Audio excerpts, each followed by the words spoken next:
Lignje stavimo u sudoper i dobro ih isperemo.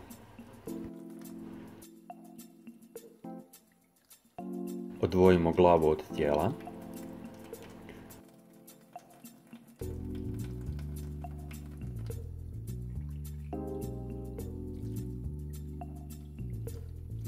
Izvadimo kost koja izgleda kao komad plastike, a tijelo dobro isperemo.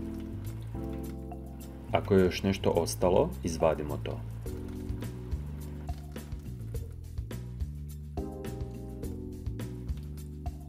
Dobro isperemo, a lignja je čista. Važno je ne skidati kožicu, zato što ona daje poseban ukus.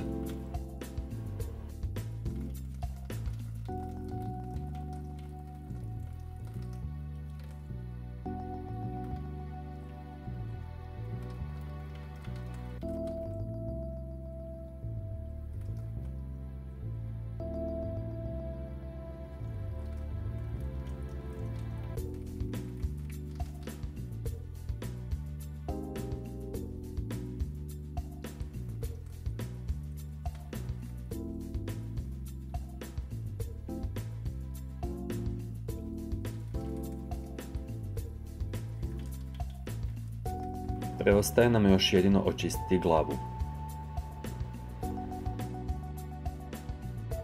Dobro pogledajte kako biste vidjeli oko od lignje, a nožem odrežete glavu ispred oka.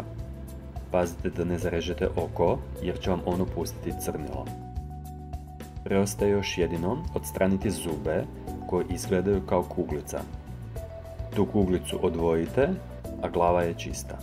Ovako bi trebala izgledati očišćena glava.